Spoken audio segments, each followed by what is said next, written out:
So, liputon ta lang, 3 lang ka bersikulo ang aton basahon, pamalandungan naton ang isa sa mga kamaturan that if I truly love God, these are the things that manifest in my life. Or else, if this is not the thing that manifests in your life, you are not truly loving God. Mauna nga inigabot sa langit, ba lang nimo ditong naa sa langit ang imong lawas sa impyerno. Nganuman, ba raman nimo gaingon nga Christian ka.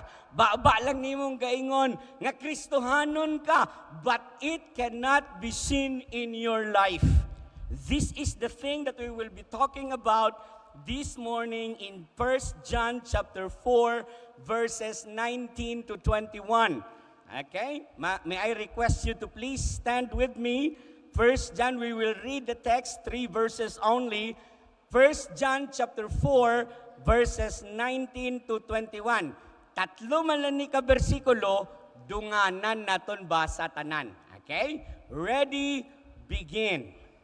We love Him because He first loved us. If a man say, I love God, and hateth his brother, he is a liar. For he that loveth not his brother whom he hath seen, how can he love God whom he hath not seen?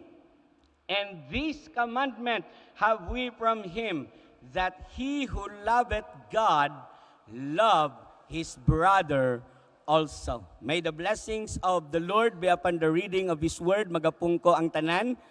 Mga muyo kita, amay nga balaan, tag-iya sang amon mga kabuhi, nagadayaw, kag nagapasalamat kami sa imo sa sini nga tinion, nga kami naman liwat, makatipon, makaisa sa amon mga tagipusoon sa pagsimba sa imo sa espiritu kag kamatuoran.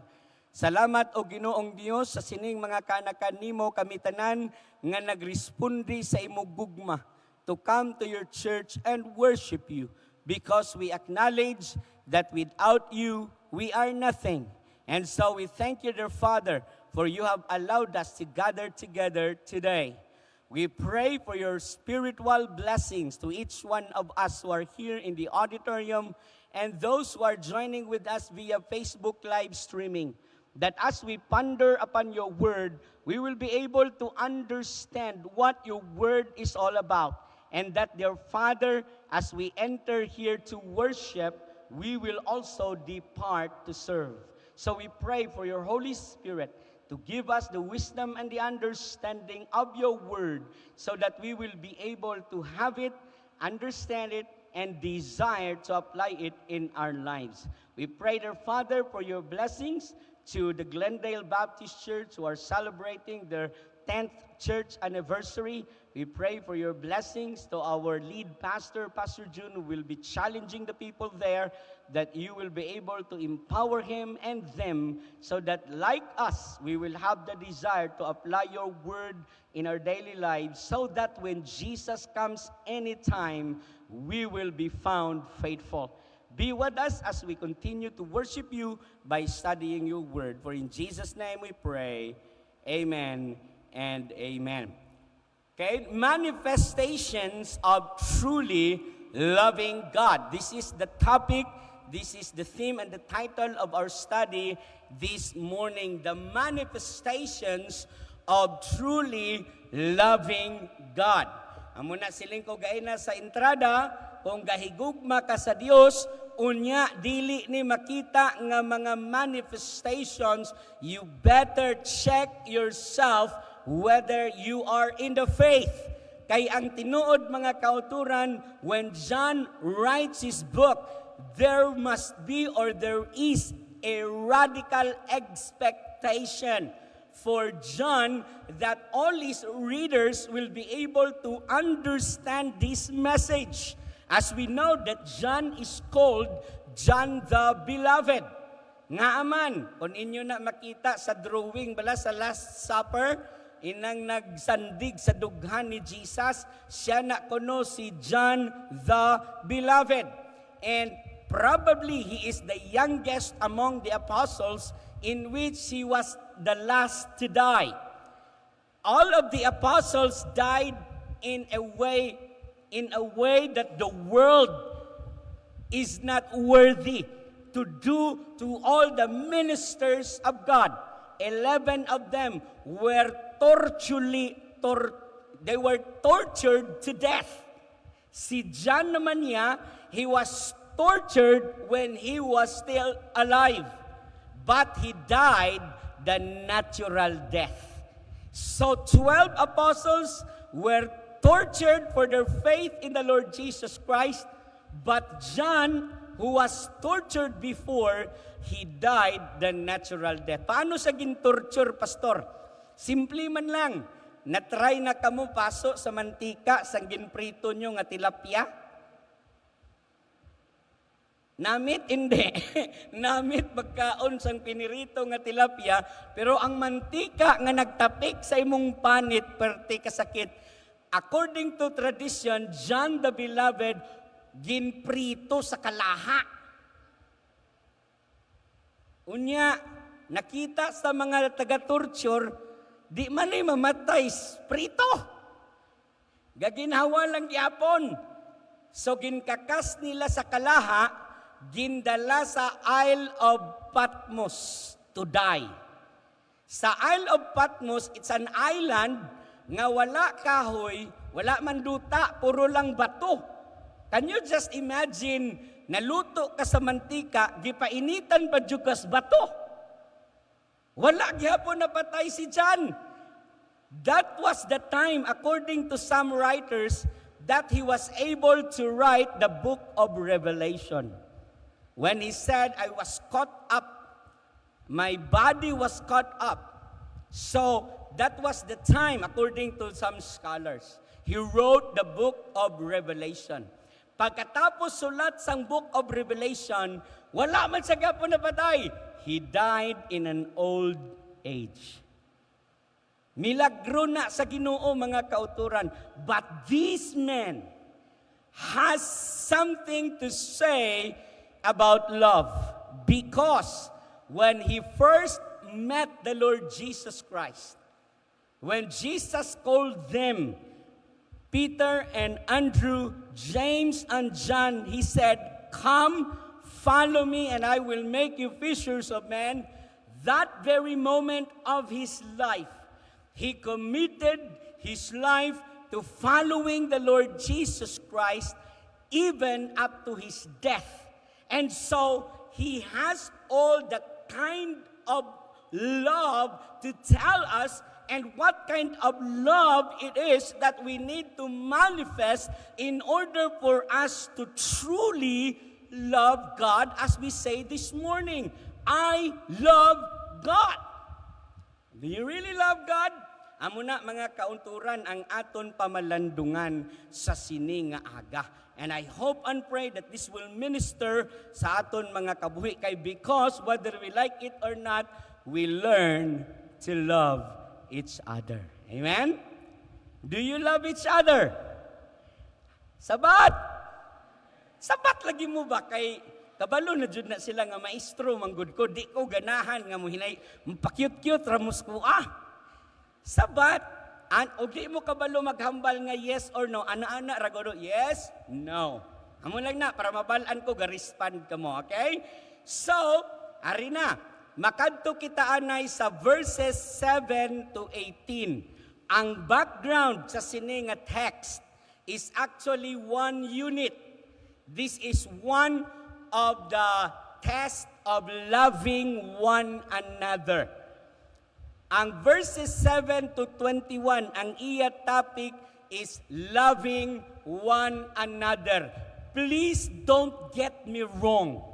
It is not loving another one. That's not. Loving one another. Anong butsing ganon sina? Pastor, do I need to love all my enemies? The answer is, yes, you should love your enemies. Pero tinood, nakita nimo ang nakautang sa imo piso sang bata pa kamo, pagkakita mo sa iya, nagbukal dugo mo, wala. Wala man nagbukal akong dugo, pastor, pero naglikaw lang ko. Ti ina manifestation that you cannot forgive. Malanda na karon mga kauturan, kay kun ga manifest pa na nga batasan sa imo, you are not radically loving God. You just tell us that you love God, but it is not true to yourself. It is not true in the eyes of God. That's enough for an introduction. Kadto na sa main point. Number 1, the manifestations of truly loving God. Number 1, we acknowledge that God's love is the source of all love. Tandaan na, nga ang gugma mo, hindi bala pareho sa kanta nga, ang gugma ko kanimo, daw utson sana, nga buto-buto, ang gugma ko That is not the kind of love that the Word of God is telling us. We know the 4 origin of love, the 4 kinds of love according to Greek. Number 1, amo ni siya ang love for the family. That is storge love. Amo na, miskan, ano ka black sheep? No, may black sheep ba? O sige, butangan ta color. May black sheep, may purple sheep, may yellow sheep. Ano man nga color sang sheep, bisan ano na kadungol sa iya, kay kadugo mo, handumon mo gidna iya presensya. Hambalon mo, layas! Naglayas pod! 10 years later, madumduman mo, di na itong ginpalayas ko, gitod-tuod niya, gid. What keeps you having that mindset? Storge love. Di ta na madula. Bisan ano kainaway nimo, mama, papa, mama, anak, naagil magpatunga sa inyo. That is storge love. Second, that is filial love or Philadelphia kind of love. Amo ina ang nagakonek sa tanan nga tawo nga bisan hindi kita kilalanay, gayuhumay lang kita. Pag yuhum ko sa imo, yuhum ka man sa akon, yuhumanay kita. Anong tawag sina? Philadelphos kind of love. Love towards all men. Amo na matingala ta may mga terrorist. Pero nga ang terrorist wala ka pang terrorize every moment. Why do they plan their terroristic attack? Because what keeps them is this Philadelphos kind of love. Hindi lang anay subong, hindi pachimpo. Pero ang tinuod sina, the love of God placed in a brothers. That keeps them doing any harm to the plant, place, and people. Tawag sina Philadelphos. And third, amo ining eros kind of love. Amo naman ni ang love between a husband and a wife. This is not the love of a boyfriend and a girlfriend. You're too ambitious to think that what you feel is eros love. No! What you felt is lust. Ang eros love is for the husband and the wife. Not yet for the boyfriend and the girlfriend. That's why girls and boys, young people, young adult, gawa pa'y mga partners in life, pangita jud mo sang inyo partner diri lang sa Maranatha Baptist Church. MBC is for MBC. Joke! Okay. Of course, find a partner that is connected and that his love is for God and not just for you. That is eros love.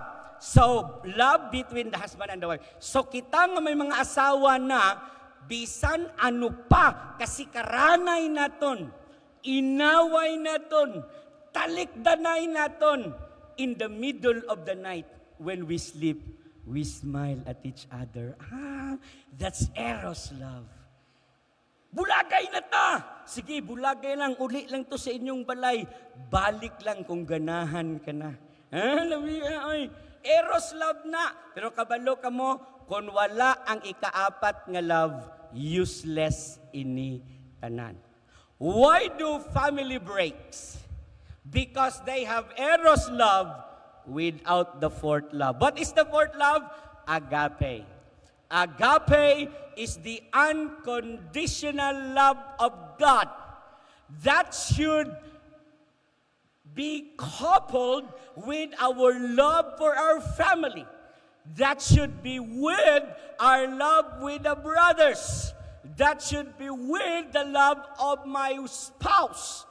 My eros love must be coupled with agape kind of love, so that nga kinahanglan gid updan sang agape love, because agape love do not look at your mistake. It is just given because God showed it for us. Sino ka before ka nakaangkon sang kaluwasan? What kind of person are you before God took you away from the miry clay of sin? We are all sinners. We are all unlovable. We are everything that God hates. But because of that unconditional love of God, we were reached. We were able to understand the love of God. We were able to understand that Jesus died on the cross 2,000 years ago in order for my sins to be cleansed and for me to be reconciled to God. And now that we have the love of God, we need to incorporate this agape love in our eros love, in our Philadelphos love, in our storge love, so that we will not look at the differences of everyone, but we will look at the love of Jesus to anyone. We need to acknowledge that your love today to your family, to your brothers, to anyone must be coupled with the love of God. God's love is the source of all love. If you do not acknowledge that, your love is questionable. Do you really love God? We need to acknowledge that my love for my wife, that my love for my brothers in the Lord, my love for my family members who are very pasaway, is coupled with unconditional love. Kuha niyong point? I-acknowledge ta ang ang gugma sang Dios sa aton. Amo nang una, gina-acknowledge mo nga ang love mo subong sa imo partner halin sa Dios. Sa kasubo mga utod no sa Facebook, nablang ginsipa niya iyang asawa, kita nyo na? Kanami man tani istoryahanay silang duha-dugay-dugay, naghilak ang bata. Gisipa niya iyang asawa, karon kay napunuran. Lagot kayo ning mga lalaki nga na I love eros pero walay unconditional love. Nga ginabi si taon. Nga ginabi tampaon. Nga ginabi punuran. Nga ginabi awayon. What is lacking there? The agape kind of love. Wala ba ya ka ginhambalan sa Ginoo nga ikaw, Pastor Harry, piang ka na, putot, gamay. Amo pa ning ginapanghimo mo, hindi ta kaluwason, kadungol si mo. Wala. Nakuha niyo? Guro mas dungol pa mo sakon. Hindi man guro tanan sa inyo, pero mas dungol pa guro mo sakon. Pero ginpalangga ka mo sang Dios, ginpalangga kita sang Dios. Wala gintulok sa Dios kung ano ang salata nga ginhimo. Basta ipahayag niya lang ang iyagugma sa aton through the Lord Jesus Christ dying on the cross, so that anyone who would believe on Him will have everlasting life. That is the kind of love God showed us. And all our love must be patterned to the source of love. Wala na inaway. Kay kung ginpalangga mong asawa mo, bisan nag-cheat, wala. Ang mga asawa gali, wala ga-cheat, no? Kay hindi ka mo yung madakpan. Ang bana lang, permi madakpan, mag-cheat. Amo mo na kamaturan eh. Kung ang bana mo mag-cheat, can you forgive him? Not in my list, Pastor! Not in my watch! If that is the case, you are not manifesting the love to God. Kanyang point? Di, Pastor, magbinuang na lang na sila, permi. Let them be. Patyan man na sila sang Ginoo. Nga ikaw ginabi mapatay. Pabayiin na sila nga magbinuang sa ilang kinabuhi. Kay kung tutod na silang anak sang Dios, utda na sila kabuhi sang Dios. Di, butang mo gidbalatyagon mo da, dubli ng problema mo. Nang problema na siya, mamroblema ka man. Kay wala dira nagmanifest ang agape love. Question, can God forgive me? I am this, I am that, I am the worstest of all mankind in the world. The Bible says yes. No amount of sin that can never be forgiven by God. That is because of His love. Kaya? Ay, bahala ka mo da. Naghipos na ka mo. Basta lang, ang gugma nga ara sa imo, Ginoo ang ginasundan mo. Isipa lang utod, nakasala siya sa imo, anugid kadako sang sala iya sa imo, sang sasala mo sa Dios. Ginpatawad ka sang Dios, nga hindi kaya magpatawad. Huwag kakabalo, Pastor, kung anong ginimo iya sa akon. Wala gani, hindi ko na nakinanglan, ibaloon. Ikaw na lang na kag ang Dios. Pamangkot, ang sala nga ginhimo iya sa imo, dako pa sa sala nga ginhimo mo sa Dios. God forgave you anyway. Why can't you forgive your partner? The first manifestation that we truly love God is we acknowledge that God's love is the source of love. Selfless, not selfish. Sige. Hindi na ako magpadugay da, kay dogalinong na kamo. Kadto ta sa siling sang verse 19, we love Him. Do you love God? Yes. Why do you love Him? Because He first loved us. He first loved us. Wala ka nagsiling, ay Pastor, ginpalangga kuya ang Ginoo. Nga ginpalangga mong Ginoo, wala lang, type ko lang. It is just my will to love my God back. Well, I'll tell you, the Bible says you love Him because He first loved you. That is why we need to acknowledge that our love now, God is the source of it. May love ka sa imong spouse, that comes from God. Let it be coupled with agape love. You love your family, that must be coupled with the agape love. You love everyone else, it will be coupled with agape love so that we will not look at our differences, but we will look at how God loved us unconditionally.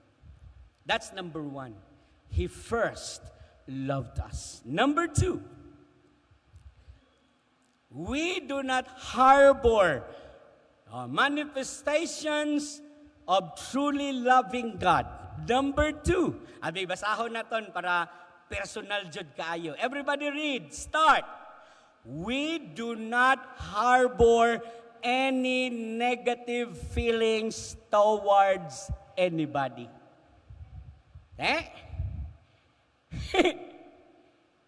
Murag, pagbasa pa lang, di ka nakatulon sa imong laway.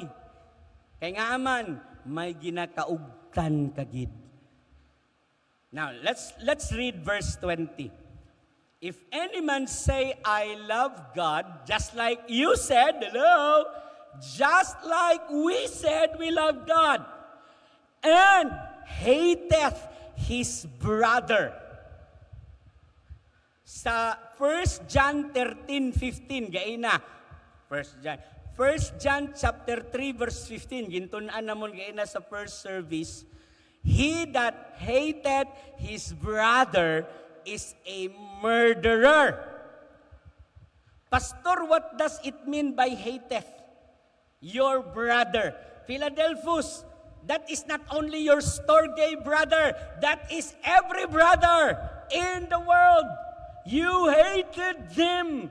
Nga ahaw, kay ilagin himo, ilagin palupkan ang Israel, ilagin gingira ang Israel, ilagin gira amon balay, ilagin guba amon reputasyon. Can you forgive them, Pastor? That is harboring negative feelings. Amo nang ginamindira.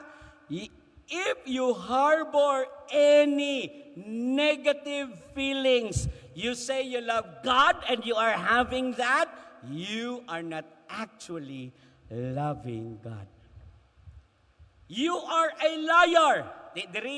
Chapter 4, verse 20, liar. Chapter 3, verse 15 of 1 John, murderer.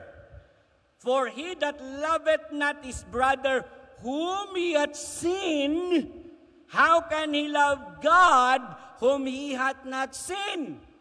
Amo na nga kahapos sa aton maghambal, I love God, but I just don't like him. I just don't like her. I just don't like them. Pastor, di ko na muna, mabaton man ko sa langit. Sabat? Yes.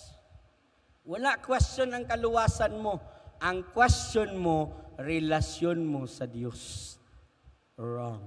Very wrong. Kung anak ka sang Diyos, hindi ka kapatawad, wala ka pa nagtubo sa forgiveness.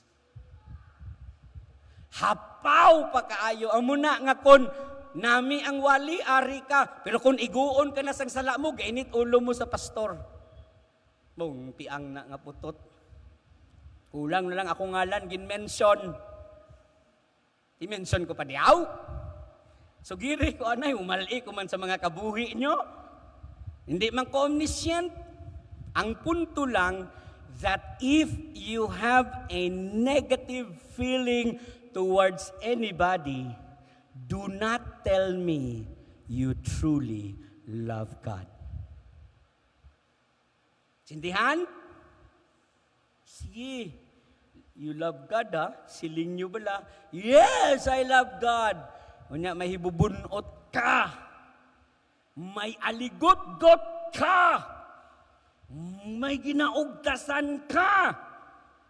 Ihambal ko sa imo, you fail in this test. You are not actually loving God. Pastor, what's the solution? Release me. Release me. Please release forgiveness. Hindi ko gani kaya, Pastor. Hindi mo kaya kaya hindi ka gusto. I-release lang bala. Pareho bala sa damo tawo sa airport. Unya, kaututon ka na. Sakit man na imong tiyan, aircon good. Pangutot ragod, mali man na nila sinunang baho da, kitanan ka mo, pareho magkinabatsyag. I did that. Pero may lang, wala man nanimaho. Pero at least relieve ko. You know what? Releasing abi naton, perti kabudlay. That is satanic oppression. That is satanic mindset. Kabudlay, kid Pastor, no, hindi ko kaya siya patawa. Si Satanas na nagambal. Why are you listening to the wrong voice?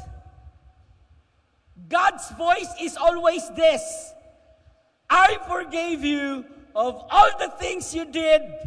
Actually, hambal gid sang Bible, your sins and your iniquities will I remember no more. Question, can God forget our sins? No. He is omniscient. He cannot forget our sins. Pero nga naghambal siya, will your sins and iniquities will I remember no more. God will never count against us all the sins we are doing for Him. He knows all our sins, but He never counts it against us. Only Satan does it to us. Muingon si Satanas, alagad-alagad ka nga, kawatan ka.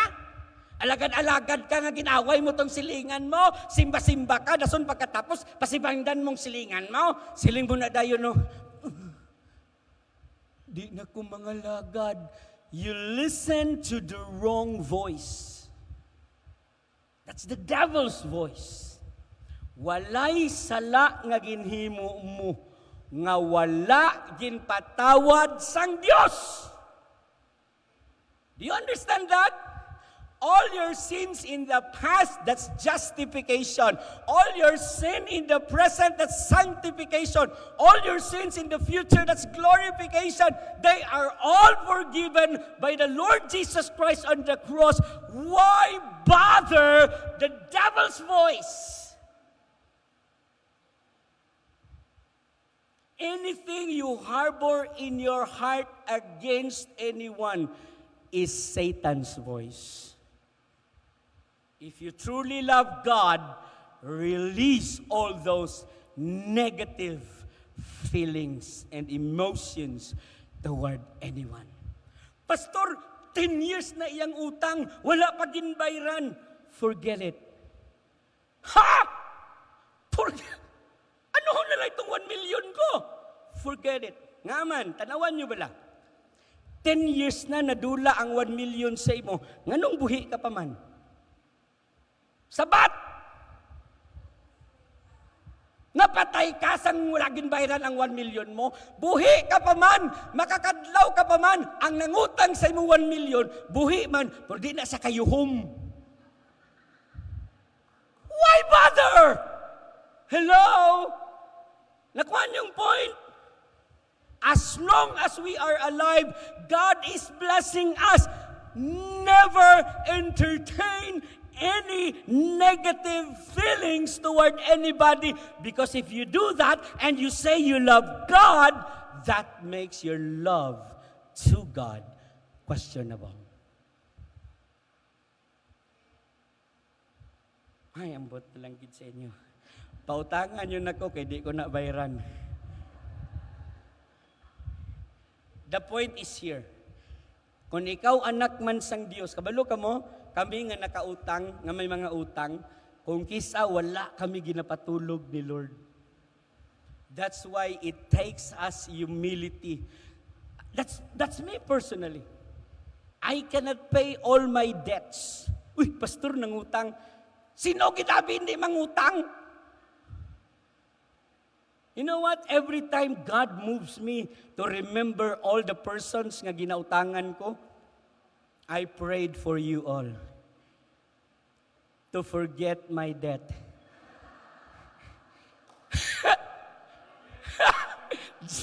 So, ulat sa masasugpon. Ulat sa sugpon.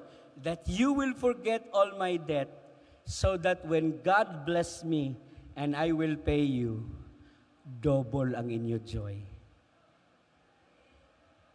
Tuod na. Damo man kahulam bala sa akon, way man kabayad. Pero wala ko yung gabater. Sa una, ganegosyo ko attorney sa West Negros. Iskwila ko sa West Negros. Banangging, di ba? Frozen foods ng negosyo ko. Grabe. Lipay, kaayo sila ng utang. Utang ni Pastor, ho, utang na. Salamat sa Ginoo. Why gid sila ng bayad? Lain gid buot ko. Why? Wala man ko napatay. Amo na nga subong si Mrs. na lang ginapanegosyo ko, kay kun ako, ginahatag ko lang na. Utang ng kunuhay, pero wala man sila gabayad. Di ba po kumanukot, maulaw man ko. So kamo nga nakautang sa ako, namatamat na mo, para lipay po. Joke lang. The point here is this. Do not harbor any negative emotion. Amo nang buot singa nun sa verse 21. You are a liar. You said you love God but you hate your brother. Simple lang, butigon ka. Gangisi-ngisi ka subong, pero may ginakaugtan ka. Tambalon tagi ka, kabutigon din sa mo. Abi nyo, ako lang gahambal sina. God is watching us. That's why, mangayo gitag patawad sa Ginoo. The moment nga awayon naton si kuan, the moment nga galain buta kay kuan, we need to ask God for forgiveness. Why? That does not reflect you loving God. Tiyari pagid, ikatatlo. Gusto niyo pa ikatatlo? O kung tama na. Hindi, tatlo na akong punto eh. So, amo tong una, acknowledge that all love, the source of it is God. That is not my love. Ginpalangga ko na sa pastor. Amo na nga no, coupled with agape love. Do not anconize your love. The source of it is God. Number 2, do not harbor any negative feelings toward anybody. Because if you say you love God, you are a murderer, you are a liar if you harbor any negative emotions. Third, we are always obedient to God's command. Manifestations of truly loving God, we are always obedient to God's command. Now, diri, sa verse 21, isa lang ang command, no? Sila isang command, and this commandment have we from Him, that he who loves God loves his brother also. Anong command? Love your brother. Brad! Ingko na kawatan mo ko. I love you. Is that the thing? No. What does it mean by love your brother here? Amo tong hambal ko gaina. Do not harbor any negative feelings towards anybody. That is the command. You love them. Do not harbor. And this is only one of the commands. So many commands in the Bible. One of my readings is this. There are 8,800 promises in the Bible from Genesis to Revelation. And I'll tell you, every promise has a corresponding command. God blesses us sometimes when we are not worthy to receive the blessings. Have you experienced that?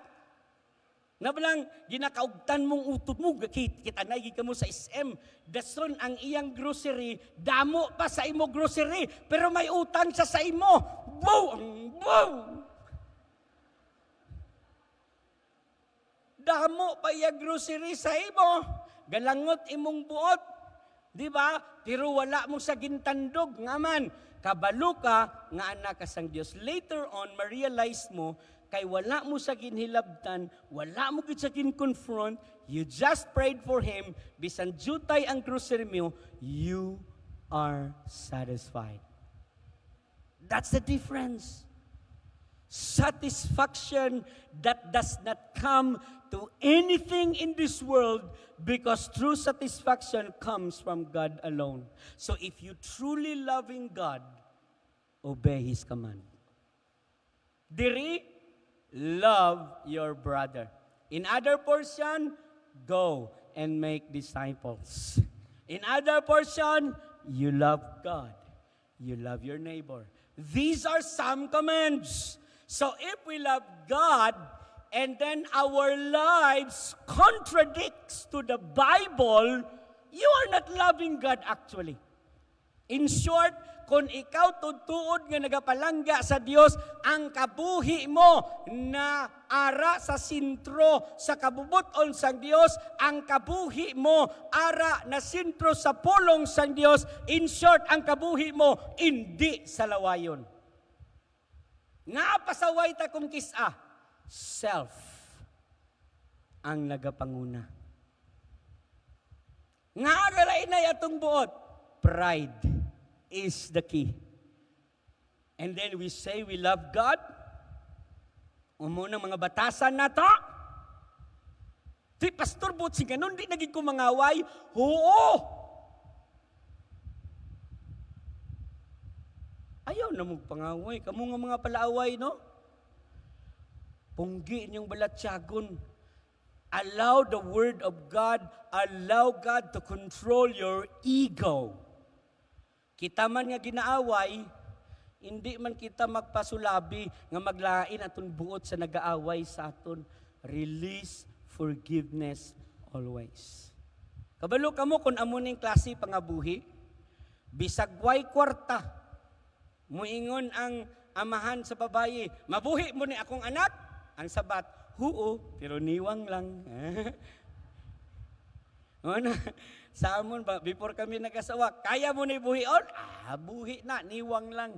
Unya, muingon din na mag-asawa, bahalag saging, basta loving. Lumiya, oy, nga naman, na may pag-insindihanay, nagapanguna ang gugmas ng Diyos. Kung inana lang kita tanan, walay problema sa balay, walay problema sa sosyudad. Lain lang, kita pa mga Kristohanon mag-una pangaway. O labi na subong, may eleksyon, may ara man kamo inyo nga politiko. Hala, panggubuon ang iban. Ayaw, kung Kristohanon ka, kita, himuon ta lang ang maayo. Himuon ta ang makadiyos nga pamaagi. Amo na, we pray for Attorney Novero running for Vice Mayor. Okay? Tanawan nyo in closing. Ha? Okay lang? What are the manifestations of truly loving God? Sabi isa-isahon ta. Number 1, basa, ready, begin. We acknowledge that God's love is the source of all love. Ano to gani nga love? Storge, Philadelphus, and Eros. Tanan ini updan sang agape. Number 2, we do not harbor any negative feelings towards anybody. Number 3, we are always obedient to God's command. These are the manifestations of truly loving God. So mga igsoon, manguli mo karon, sugata nyo gid ang tawo nga hindi nyo gusto sugataon. Don't forget the manifestations of truly loving God. Hindi maglongkat sa shortcut at ubanga sila squarely. Release forgiveness, do the right thing, let God be honored in your life and in my life. By His grace, we can do it. By His grace, we can experience it. By His grace, we will be able to truly say, I truly love God. Thank you, Lord, for your word. Help us nga amon gito maintindihan kay kung kisa kasakit gid sa mga tinaga nga gingamit ni John. But he experienced it. He suffered much. They were persecuted, but they encouraged their people to love people, the one that persecutes them, just like Jesus showed His love to all men. Kami man, Lord, medyo budlay gid, pero sa imong bugay kag kaluoy, bugayi kami, buligi kami, that we will be able to truly manifest those truths John wrote in 1 John 4:19 to 21, that as we go out of this place, we will be able to apply those truths in our lives until Jesus comes again. Nga mapamatud-an gid namon nga kami, mga tuod-tuod nga anak nimo, nga nagamanifestar gid ang gugma nimo sa amon mga kabuhi, nga ang amon mga kabuhi makita man si Ginoong Hesus nga mapinalanggaon paagi sa amon, mahinatagon paagi sa amon, kag may passion to share the gospel to the lost so that they also will come to the saving knowledge of our dear Lord and Savior Jesus Christ.